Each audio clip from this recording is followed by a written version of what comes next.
വൈദ്യുതി നിലയങ്ങൾ ഇറാനെ ആക്രമിച്ചതിനു പകരമായി നോർത്തേൺ ഇസ്രയേലിലെ ഹൈഫ ഓയിൽ റിഫൈനറിയിൽ അതിശക്തമായ ബോംബാക്രമണം നടത്തി ഹൂത്തികളും അതോടൊപ്പം ഇറാനും ചേർന്ന്. ഇത് കഴിഞ്ഞ 10 ദിവസങ്ങൾക്കിടയിൽ 2 തവണ ആക്രമിക്കപ്പെട്ട ഹൈഫ റിഫൈനറി ആദ്യത്തെ ആക്രമണം കഴിഞ്ഞ് ആഴ്ചകളെടുത്ത് അതിൻ്റെ പ്രവർത്തനങ്ങൾ രൂപപ്പെട്ടു വരുന്നതിനിടയിലാണ് ഇത്തവണ ശക്തമായ ആക്രമണമുണ്ടായത്.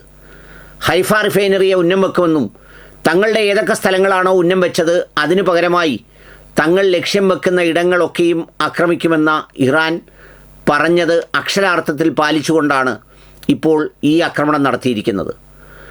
ഇറാൻ്റെ മേൽ ചർച്ച നടക്കുന്നു, അവിടെ ഉടമ്പടി ഉണ്ടാകും, ഡീലുണ്ടാകും എന്നൊക്കെ ട്രംപ് പറയുമ്പോഴും നയതന്ത്ര ബന്ധങ്ങളിൽ പുലർത്തേണ്ട ഒരു മര്യാദയും അമേരിക്കയും ട്രംപും ഈ വിഷയത്തിൽ പുലർത്തുന്നില്ലെന്ന് മാത്രമല്ല, ഇത് പറഞ്ഞുകൊണ്ടിരിക്കെ തന്നെ ആക്രമണം തുടരുകയുമാണ്.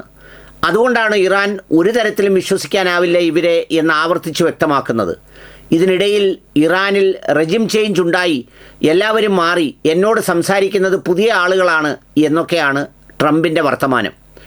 സംസാരിക്കുന്നത് പുതിയ ആളുകളാവുമ്പോൾ അതിനെയാണ് റെജിം ചേഞ്ച് എന്നാണ് അമേരിക്കൻ പ്രസിഡൻറ്റിൻ്റെ പുതിയ വെളിപാട്.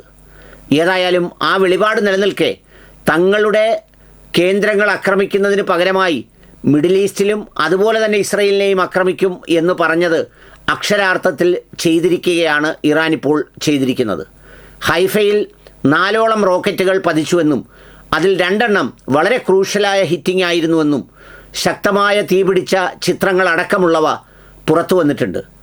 തീ ആളിപ്പടരുന്ന ചിത്രങ്ങളടക്കമുള്ളവ ഇപ്പോൾ സാമൂഹ്യ മാധ്യമങ്ങളിലൂടെ പുറത്തു വന്നത് കൂടാതെ അൽ ജസീറ അടക്കമുള്ള ചാനലുകൾ പുറത്തുവിടുന്നുണ്ട്.